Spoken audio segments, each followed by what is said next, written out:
네, 오늘 율법을 주시는 은혜라는 제목으로 뉴시티 교리문답 8번째 시간 셀리더 성경 공부 시작하도록 하겠습니다.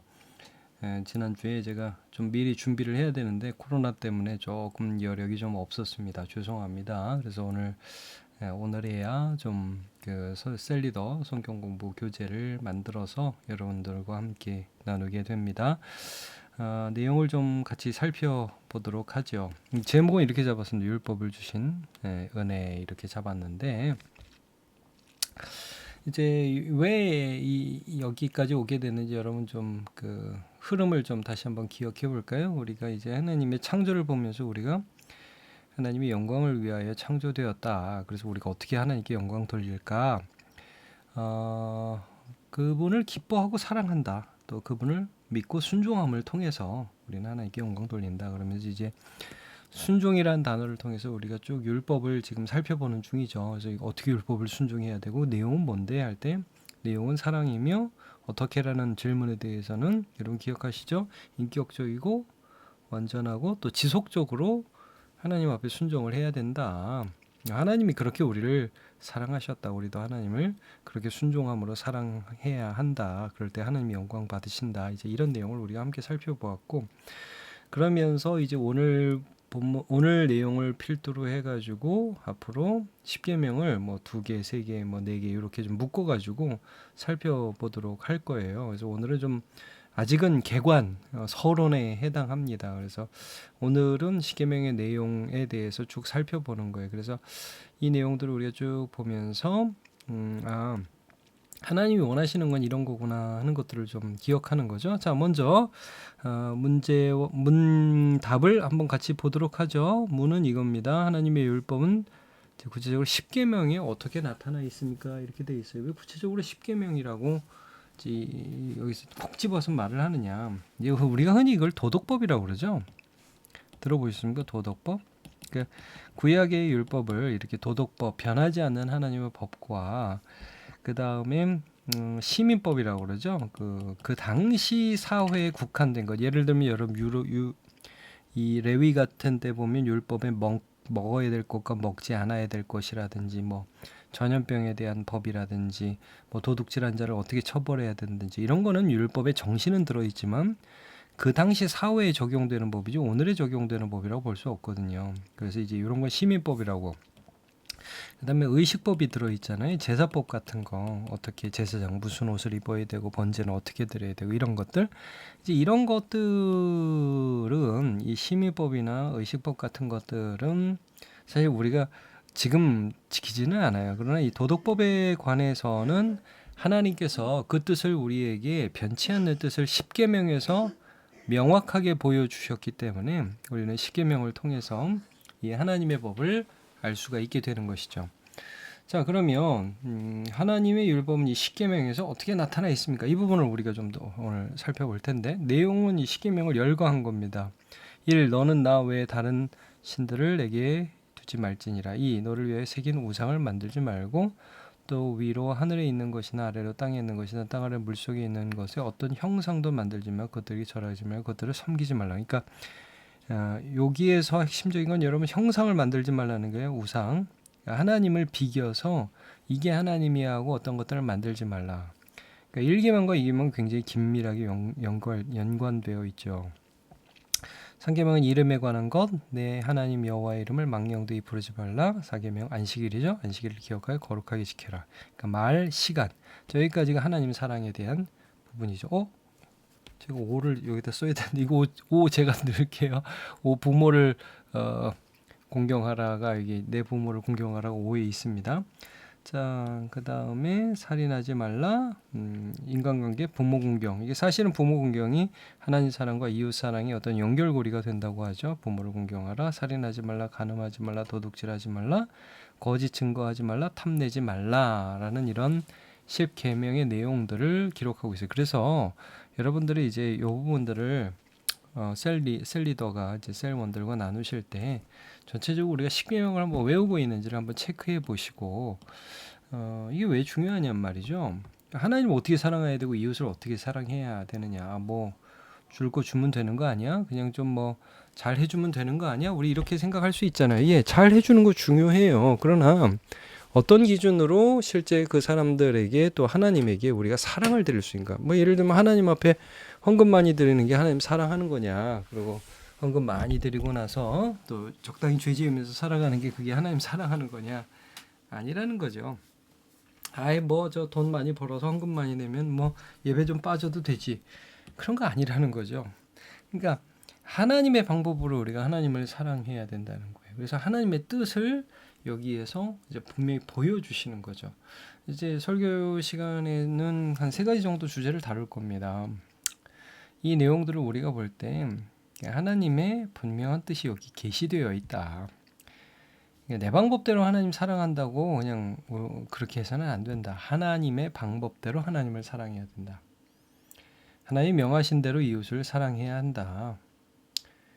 이 사람은 끊임없이 부패하는 자들이거든요. 그래서 이 율법, 이 십계명을 통해서 우리는 하나님의 뜻을 명확하게 알 수 있는 거예요. 그래서 이제 사실 그걸 좀 서론에서 들었습니다. 나에게 하나님의 뜻을 분별하는 기준 무엇입니까? 잘해주면 되는 겁니다. 말 따뜻하게 하면 되는 거 아니에요? 아니 뭐 그냥 공급 많이 주면 되는 거죠. 직원들한테 뭐 하나님이야 뭐 이렇게 하면 돼. 다 그런 어떤 자기 나름대로 기준이 있을 수 있어요. 그런 거 아니라는 거죠. 십계명의 원칙에 의거하여 하나님의 뜻을 분별하고 있는지 한번 보죠. 제가 이제 시편 119편 98절과 시편 119편 101절을 예로 들었는데 예를 들어 이런 겁니다. 시편 119편을 한번 볼까요? 자, 시편 119편 뭐 굉장히 긴 그런 뭐 성경 중에 제일 긴 그런 말씀인데 주의 계명들이 항상 나와 함께 온 것들이 나를 원수들보다 지혜롭게 한다. 그러면서 여기 내가 주의 말씀을 지키려고 발을 금하여 모든 악할 길로 가지 아니하였사오며 라는 말씀을 합니다. 그러니까 하나님의 뜻이 우리의 현실의 삶에는 매우 애매모호하단 말이에요. 이게 하나님 뜻마저 대표적인 게 이거예요. 사무엘상 24장 6절.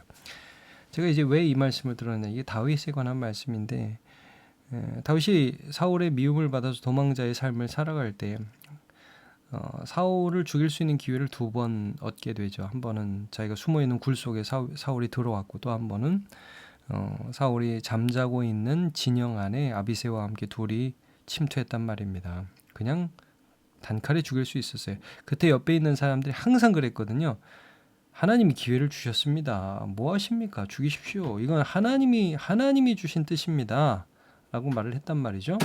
근데 다윗이 거기에 대해서 아니다라고 명확히 얘기했습니다. 어떻게 얘기를 했냐면 사무엘상 24장 6절을 제가 읽어볼게요. 자기 사람들에게 이르되 내가 손을 들어 여호와의 기름 부음을 받은 내 주를 치는 것은 여호와께서 금하는 것이니 그는 여호와의 기름 부음 받은 자가 됨이니라. 여러분 어떻습니까? 우리가 물론 전쟁에서 사람을 죽이는 것은 용인되어 있는 부분이기는 합니다. 그러나 하나님이 기름 부음 받은 자를 손을 들어 치는 것, 살인하지 말라를 넘어서서 사실 뭐 예수님이 율법의 완성이라고 이렇게 말씀하신 부분들 우리 기억하게 되잖아요. 원수를 사랑하라고 하신 그 말씀까지 우리가 기억하게 되는데, 네 오른뺨을 치는 자에게 왼뺨도 돌려대라는 말씀을 하시는데, 여기에서 다윗은 율법을 주신 하나님의 뜻이 무엇인지를 분별했던 것 같습니다. 자, 우리는 어떻게 하나님의 뜻을 분별합니까?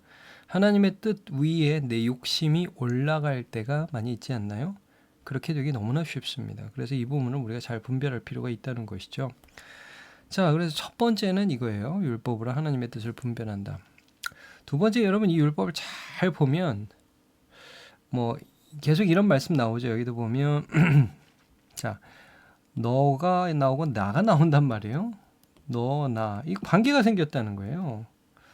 그리고 하여튼 너와 내가 무슨 관계가 있다. 이거는 사실 이제 출애굽기 20장 1절 2절. 그러니까 하나님이 왜 우리에게 이렇게 말씀하시는지 이거를 좀 봐야 돼요. 자, 출애굽기 20장을 한번 보죠. 왜 율법을 주느냐 이거죠. 율법을 준다는 게 귀찮아 이렇게 생각할 수도 있어요. 근데 여러분 율법을 주신다는 건 하나님과 우리 사이의 관계가 시작됐다는 말입니다. 자, 하나님이 이 모든 말씀으로 말씀하여 이르시되 나는 너를 애굽 땅 종되었던 집에서 인도하여 낸 내 하나님 여호와니라 말씀을 합니다. 그러니까 하나님이 너에게 이스라엘 백성에게 누구냐 이걸 말씀해요. 내가 너네를 이집트에서 꺼냈어. 내가 너네 하나님이야. 내가 꺼내가지고 이제 너네 마음대로 살아가 아니라 이제 너희와 나는 관계가 시작되어서 이 말씀을 해주시는 거예요. 그래서 이런 말씀을 주시는 거죠. 그러니까 여러분 참 이게 율법이라는 게 어떻게 보면 귀찮은데 이게 굉장히 감사한 일이에요. 왜냐하면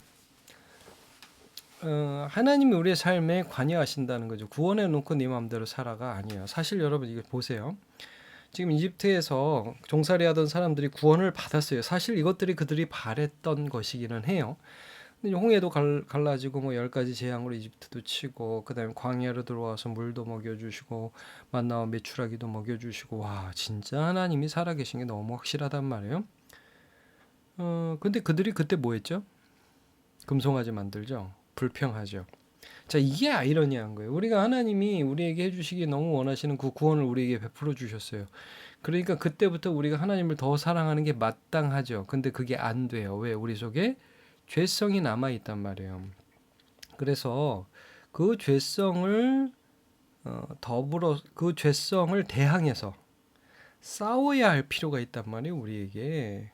그 싸움의 기준을 주신 거예요. 율법을 통해서. 이 율법을 주셨다는 것은 이런 거죠. 여러분 학교 들어가면 교칙이 있고 교복이 있죠. 이게 뭐예요? 이제 너네 학교 들어가서 이 학교 학생답게 살아라.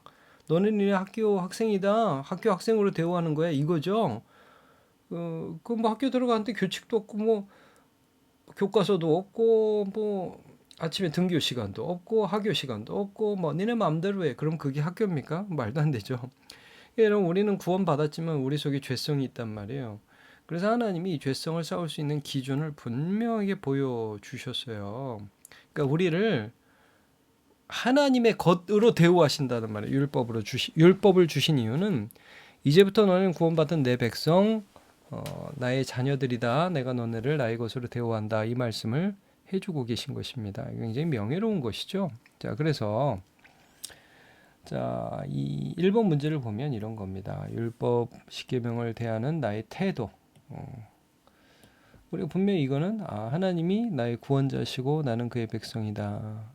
이건 하나님이 이제 내가 내 마음대로 살지 말라고 거룩한 주님의 백성으로 살라고 나에게 주신 선물이구나. 이런 의식을 분명히 가질 수가 있어야 돼요. 우리 혼자 해도 잘할 것 같죠. 율법이 없어도 하나님 사랑하면서 잘할 수 있을 것 같은 생각이 좀 드세요? 안 되죠. 말씀을 우리가 밝게 알려주셔야죠. 그래야 우리가 살아갈 수 있죠. 자, 그래서 하나님은 나에게 너무 많은 것을 요구하셔서 무겁고 버겁기만 하다. 요한 1서 5장 3절 말씀을 한번 보면 자, 요한 1서 5장 3절을 보면 이렇게 말씀이 나와요. 하나님을 사랑하는 것은 이것이니 우리가 그의 계명들을 지키는 것이라. 그의 계명들은 무거운 것이 아니로다. 자, 여러분 왜 계명이 무겁지 않죠? 굉장히 무거운데요. 주님을 사랑하는 거 정말 힘든데요. 내가 너희를 사랑한 것 같이 너희도 서로 사랑하라. 사실은 이게 계명의 핵심인데 이거 너무 무거운데요. 자, 그 계명이 무겁지 않을 수 있도록 도와주시는 분이 성령님이십니다. 이거는 이제 4번에서 좀 다루도록 할게요. 그러니까 우리가 그거를 지키려고 그러면 이건 못 지키는 거예요. 또 하나님 완전히 지키라고 우리에게 하나라도 어기면 뭐 지옥 보낸다 그런 말씀 아니고 이미 주의 백성이 됐기 때문에 이것을 주신 것입니다. 이게 굉장히 중요해요. 언제 주셨느냐도 굉장히 중요해요. 우리가 구원 받기 전에 이거 지켜야 구원받는다고 주신 게 아니라 구원받은 백성이기 때문에 이걸 주셔서 지키게 하신 거예요. 자, 요한일서 5장 3절에 이거 어렵지 않다고 그랬어요. 근데 우리는 성령을 의지하냐고 내 힘으로 이걸 지키려고 그러면 너무 무겁고 버거울 수밖에 없죠. 혹시 그렇지 않은가 좀 돌아보고 하나님의 도우심을 구하면서 오히려 율법을 지키면서 우리가 성령을 더 경험하게 됩니다. 자, 2번 하나님은 나의 구원자이시며 아버지이시다. 그렇죠? 그러니까 이스라엘 백성에게 십계명을 주신 하나님은 이집트에서 그들을 꺼내셨고 우리 하나님은 이집트에서 꺼낸 게 아니라 죄의 권세에서 우리를 꺼내신 구원자이며 아버지이시죠. 아들을 주셨어요. 여러분, 하나님이 우리에게 모든 것을 주셨어요. 그거 우리에게 이것을 요구하실 수 있습니까? 없습니까? 당연히 있죠. 자, 히브리서 12장 7절과 8절. 자, 히브리서 12장을 한번 볼까요?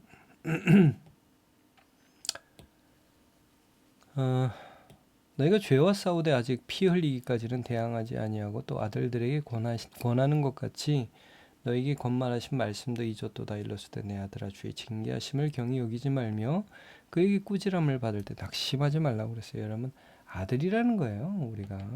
그래서 그분의 이런 인도하심을 받고 있다는 것이죠. 그러니까 율법을 볼 때 우리는 하나님이 나를 아들로 대어하시는구나, 그의 백성으로 대어하고 계시는구나, 영광스럽다, 명예롭다, 이걸 우리가 잊지 않아야겠죠. 자, 나 혼자도 잘할 수 있는데 자꾸 간섭받는 것 같아서 귀찮다. 히브리서 12장. 좀 전에 요걸 읽었죠? 예, 이걸 읽었죠. 이제 7, 8절에는 무슨 말씀이 있었냐면 이거예요. 너희가 참음은 징계를 받기 위함이라 하나님이 아들과 같이 너희를 대우하시나니 어찌 아버지가 징계하지 않는 아들이 있으리요? 징계는 나 받는 것이거늘 너희에게 없으면 사생자의 친아들이 아니니라. 뭐 하나님이 우리를 그냥 이래도 저래도 하면 우리는 아들 아니라는 거죠. 오히려 아들로 대우하시는군요. 감사합니다. 이렇게 받아들여야 되는 것이고, 그리고 이건 무거운 거 아니다. 이 죄와 대항해서 싸워야 된다. 자, 4번 구원받는 자이지만 여전히 죄된 습성이 남아있다. 이거 우리 현실이죠. 뭐 말씀 안 들어도 난 잘할 수 있어요. 그럼 아주 초신자는 그런 생각할 수 있습니다. 한번 은혜 받으면 뭐 평생 주님의 뜻을 따라 살아갈 수 있을 것 같은 기분이 들죠. 살아봐요. 그게 되나 안 되나. 제가 이제 수련회 같은데 하면 청소년들이 이 요즘 수련회는 말고 옛날에는 그런 경우가 있어요. 막 너무 성령의 은혜를 강하게 받으니까 애들이 이제 돌아가면 주님의 백성으로 살아갈 것 같은 기분이 막 충만한데 딱 들어가서 3일만 되면 이제 은혜가 떨어지기 시작하면서 옛 습성이 그대로 나오면서 이제 애들이 굉장히 혼란을 겪죠. 당연한 거라고 알려줘요. 그게 너야. 이건 계속 싸워야 되는 문제지 한 번의 은혜로 되는 거 아니야. 그러니까 죄를 이기려면 하나님의 말씀이 필요하고 성령의 도우심이 절실하게 되는 거예요. 로마서 8장 13절 14절 한번 볼까요? 자, 로마서 8장은 성령장이라고 하죠. 그래서 굉장히 유명한 장이고요. 로마서 8장 1, 2절도 굉장히 유명하지 않습니까? 이제 그리스도 예수 안에 있는 자는 결코 정죄함이 없나니 그리스도 예수 안에 있는 생명이 성령의 법이 여기 나오죠. 그러니까 옛날엔 율법을 막 지켜야 되는데 그건 못 지키는 거고. 근데 여러분, 성령이 우리에게 말씀을 깨닫게 하시고 그 말씀을 지킬 수 있는 능력과 힘을 주신단 말이죠. 그래서 이 죄와 사망의 법에서 우리를 해방해 주십니다. 자, 그러면 여기 보면 우리가 좀 전에 몇 절 봤습니까? 13절, 14절을 봤네요. 네, 13절, 14절을 보시면 너희가 육신대로 살면 반드시 죽을 것이로되 영으로서 몸의 행실을 죽이면 살리니 그랬어요. 무릇 하나님의 영으로 인도함을 받는 사람은 곧 하나님의 아들이라. 하나님의 영의 인도함을 받아서 몸의 행실을 죽일 수 있도록, 그러니까 율법이 내게 적용될 수 있도록. 그러니까 이런 거예요. 옛날 제가 그런 얘기 들었나요? 하나님 율법을 지키는 게 쉬워요, 어렵죠, 당연히. 그러나 쉬운 사람이 있어요. 하나님을 너무 사랑하는 사람한테는 그게 쉬워요. 여러분, 예배 드리는 거 쉬워요, 어려워요? 주일날 예배 오는 거 쉬워요, 어려워요? 너무 어려운데 맨날 오십니까? 아니죠. 왜냐하면 나 예배 드리는 걸 사모하고 말씀 듣는 걸 사모하니까. 이게 성령의 도우심이에요. 우리는 거짓말 하고 싶은 욕구도 있지만 성령님께서는 거짓말 하기 싫은 욕구도 주세요. 그 하나님이 주시는, 성령이 주시는 욕구를 따라 살면 이걸 이길 수 있다 이거예요.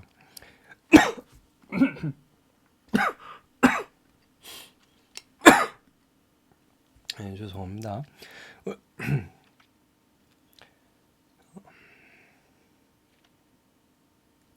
우리는 누군가 미워 하는 마음도 생기지만 그 미워하면서 괴로운 마음도 성령님이 주신다는 거죠. 그래서 그 마음 때문에 또 미움을 이길 수도 있게 된다. 이런 것들을 우리가 알 수 있습니다. 자, 이제 두 번째 문제, 세 번째 주제인데 세 번째 우리가 좀 주제에 다루기 원하는 주제는 행복이에요. 행복. 이 율법을 통해서 하나님 주시는 행복. 자, 행복이라는 주제. 율법과 행복 이게 무슨 관련이 있지? 이런 생각을 할 수 있는데 이런 거죠. 우리가 하나님을 어떻게 사랑하냐? 율법을 지킴으로 하나님을 사랑해요. 그리고 하나님은 그렇게 우리가 주님을 사랑하고 율법을 지킬 때 하나님이 우리와 함께 해 주심으로 우리를 행복하게 해 주세요. 그러니까 뭘 얻음으로 행복하는 게 아니라 하나님으로 행복한 거 있죠. 하나님을 더 기뻐하게 돼. 이게 하나님 율법을 지킬 때 우리의 삶이 이루어지는 거. 말씀을 지키고 순종하니까 이렇게 좋구나. 이거 뭐 순종을 해봐야 알죠. 저는 이제 요한복음 2장의 그 말씀이 늘 기억나거든요. 가나 혼인 잔치에 여러분 그 예수님이 물로 포도주를 바꾸는 사건이 있잖아요. 거기 보면 하인들이 예수님의 말씀을 가지고 말씀을 순종을 해가지고 물을 떠다가 연회장에 갖다 줘요. 그러니까 물을 가지고 간 거예요. 이거 순종이죠, 여러분. 이해는 안 가지만 주님 말씀을 따라 했단 말이에요. 그러니까 연회장은 포도주를 맛보고 야, 너 어떻게 이렇게 마지막까지 좋은 포도주를 남겨두었냐라고 얘기를 한단 말이에요. 근데 거기 이런 구절이 나와요. 연회장은 알지 못하되 물도온 하인들은 알더라. 이런 구절이 나옵니다. 요한복음 2장에. 물도온 하인들은 알고 있었어요. 이건 주님이 하신 변화다. 그 여러분 물 떠왔잖아요. 순종했잖아요. 그 사람들만 아는 거예요. 마찬가지 지금도 우리가 하나님의 뜻에 순종하면서 살아가잖아요. 그러면 그거는 순종 안 해본 사람은 모르는 기쁨이에요. 야, 어떻게 순종하고 사냐? 난 불안해서 못 산다. 그러면 계속 그렇게 사는 거예요. 그러나 순종하면서 살면 하나님께서 주시는 은혜와 복이 내 삶에 있다는 것을 경험하게 되죠. 자, 하나님께서 순종을 통과해 우리에게 하나님의 동행하신 분들은 행복을 얻게 하십니다. 신명기 10장 13절. 자, 한번 볼까요? 신명기 10장 13절 보면 내가 오늘 내 행복을 위하여 내게 명하는 여호와의 명령과 규례를 지킬 것이 아니냐. 행복을 위하여 내게 명령하는 명령과 규례라는 말씀을 합니다. 자, 요한복음 14장 21절은 한번 암송할 수 있는 분은 암송해도 좋을 것 같아요. 나의 계명을 지키는 자라야 나를 사랑하는 자니 나를 사랑하는 자는 내 아버지께 사랑을 받을 것이요 나도 그를 사랑하여 그에게 나를 나타내리라. 예수님 말씀하시죠. 우리가 주님의 계명을 지키면서 주님을 사랑하면 하나님 아버지께도 사랑을 받고 예수님께도 사랑을 받아서 그에게 순종하는 그에게 나 여기 있어 하고 예수님이 자기를 나타내 주신대요. 그게 우리 행복 아닙니까? 내 옆에 주님이 계시다. 이것보다 더 큰 행복이 어디 있어요? 여러분 우리가 살아가기 힘들고 순종하기 힘들어요. 근데 그럴 때마다 우리가 순종하면 거기에서 하나님 은혜 주시는 거예요. 여러분 우리가 오늘 이 성경 공부 초반에도 다루었지만 다윗이 사울을 안 죽였어요. 순종이죠. 사울은 초반에 어떻게 불순종했습니까? 아말렉 왕 아각을 하나님이 진멸하라고 그랬잖아요. 사울한테 아각을 진멸하라. 안 했어요. 아말렉을 진멸하지 않았어요. 불순종이에요. 불순종. 그래서 사울은 그 왕 재위 기간 내내 악신에 시달리면서 불행했습니다. 근데 여러분 반면에 다윗은 물론 이제 나중에 밧세바를 범하고 우리아를 죽인 그 사건은 명백한 불순종이죠. 그러나 그거 빼고 끊임없이 하나님 앞에 순종하려고 몸부림을 칩니다. 다 사울을 안 죽인 이 사건이에요. 행복하죠. 하나님이 함께 계시다는 복. 성경을 보면 다윗이 어디로 가든지 여호와께서 이기게 하셨다. 이런 구절이 나오잖아요. 그러니까 하나님이 나와 함께 하신다. 이거보다 더 큰 행복이 있을까요? 우리한테? 그러니까 내가 가난하거나 부하거나 아프거나 안 아프거나 병원에 있거나 어디에 있거나 하나님이 나와 함께 하신다는 것보다 더 큰 행복이 있을까요? 그게 누구에게 주어지느냐? 그게 순종하는 자에게 주어진다는 거예요. 그래서 내가 경험했거든 또 우리는 원하는 행복이 있으면 골라봅시다. 이런 거. 평생 주의를 지킴으로 하나님 주시는 평강과 기쁨을 누리는 은혜. 그 십계명이 사계명이 안식일을 거룩하게 지키라 하잖아요. 뭐 이것뿐만 아니라 1에서 4계명 보자면 하나님 말고 다른 거 하나님으로 섬기지 말아야지, 돈으로 하나님을 대체하지 말아야지, 뭐 이런 신앙들 있죠. 그거 해야 하나님이 은혜를 주시는 것들을 경험하죠. 맨날 그 뭐 연애할 때 밀당하는 것처럼 이렇게 하면 잘해 주실까 저렇게 하면 잘해 주실까 여러분 입장 바꿔놓고 하나님이라고 생각해 보십시오. 그런 사람 은혜를 주고 싶으실까? 주실 수 있을까? 그러니까 이 신약 성경에도 보면 여러분 어때요? 믿지 아니함으로 능력을 행하지 않으셨다. 예수님의 행적에 그런 말씀이 있잖아요. 믿지 않기 때문에. 자, 사르밧 과부처럼 물질을 드림으로 하나님이 일용할 양식을 주시는 은혜. 이 엘리야가 보냄을 받았어요. 그 당시에 기근이 온 세상을 덮었을 때. 근데 사르밧 과부한테 갔단 말이에요. 그럼 우리 생각에 하나님 그 사르밧 과부를 참 귀하게 여기시는구나. 그럼 갔으면은 그냥 야, 나 오늘 너네 집에 들어갈 텐데 너네 집에 이제부터 기름병에 기름이 끊이지 않고 곡식가루 통에 곡식가루가 끊이지 않을 거다. 그렇게 해주고 그냥 해주면 되잖아요. 근데 꼭 뭘 시켜요. 그 마지막으로 만들어서 먹고 죽으려고 하는 그걸 놔달라고 그러잖아요. 순종을 요구하세요. 근데 그걸 통해서 하나님이 순종하는 자에게 은혜 주시는 걸 경험하게 하세요. 나아만도 마찬가지고 제가 이제 뭐 여기 나아만은 쓰지 않았지만 그 아람 장군 나아만 문둥병자로 적국에 가가지고 진짜 자존심 내걸고가 아니라 내버리고 찾아가서 내 병 좀 고쳐주쇼 하니까 엘리사에 갔는데 나와 보지도 않고 요단강에 가서 7번 씻으라 순종을 요구한단 말이에요. 근데 거기서 나아만이 기분 나빴지만 순종했어요. 들어갔다 나왔다 했단 말이죠. 이 하나님을 신뢰하고 자기를 쳐서 복종하는 그런 일들을 한 겁니다. 그게 뭐예요? 그 행동이 뭘 보여주는 겁니까? 하나님 외에 다른 신이 없다는 걸 자기 행동으로 먼저 인정하는 거예요. 그게. 그가 아람 사람이고 우상 숭배하는 사람이었지만 나는 하나님께 순종합니다. 이거 보여주는 겁니다. 그게 시간을 드리는 거예요. 예. 그러니까 하나님이 그런 순종을 통해서 그의 살을 깨끗하게 해 주시잖아요. 자, 3번 다윗처럼 원수 갚지 않고 맡김으로 하나님의 갚으심과 상 주심을 맛봄. 마찬가지. 그러니까 여러분 성경을 보세요. 하나님이 언제 하나님을 나타내시는가? 순종입니다. 여러분 순종하셔야 돼. 순종을 통해서 하나님을 경험하는 거죠. 그러니까 신약 성경을 보면 여러분 기도하라 그러면 기도를 해야죠. 그죠? 기뻐하라 그러면 기뻐하는 거예요. 그 하나의 순종을 통해서 하나님 역사에서 요단강 마르게 하실 수도 있어요. 근데 제사장이 법궤를 메고 요단강으로 들어가서 그 발목이 물에 잠길 때에 물이 그치기 시작했다고 그랬어요. 하나님이 홍해를 가르칠 때 모세가 지팡이를 홍해를 향해서 내밀 때에 홍해가 갈리기 시작했단 말이니까. 하나님이 그거 없이도 할 수 있어요. 근데 그걸 사용하신다 이거죠. 그러니까 우리 삶에 뭘 원하실까 하나님이 이런 것들을 이제 셀 원들과 함께 특별히 십계명과 좀 관련해서 하나님이 이런 것들을 원하시는데 나는 좀 어떤가 이런 것들을 좀 돌아보면 좋을 것 같습니다. 자, 율법은 거치장스러운 굴레가 아니라 하나님의 선물이며 은혜입니다. 아시겠죠 이거? 율법을 통해 하나님의 뜻을 분별하고 하나님의 백성답게 거룩해져가고 또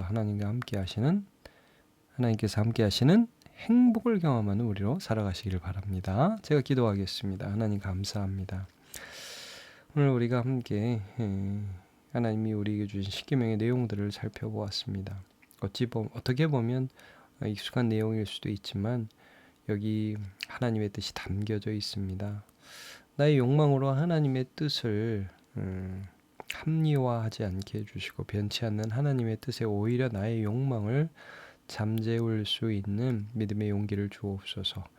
또 성령께서 우리에게 힘주시고 그렇게 할 수 있고 또 그렇게 할 때 주시는 행복까지 누리기를 원합니다.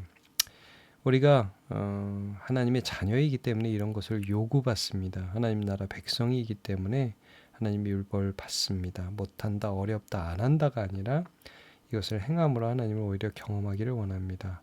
우리 셀리더들이 세원들과 함께 이 내용들을 함께 나눌 때마다 하나님 귀한 은혜로 함께 해주시고 기쁨이 넘치게 하옵소서. 예수님의 이름으로 기도합니다. 아멘.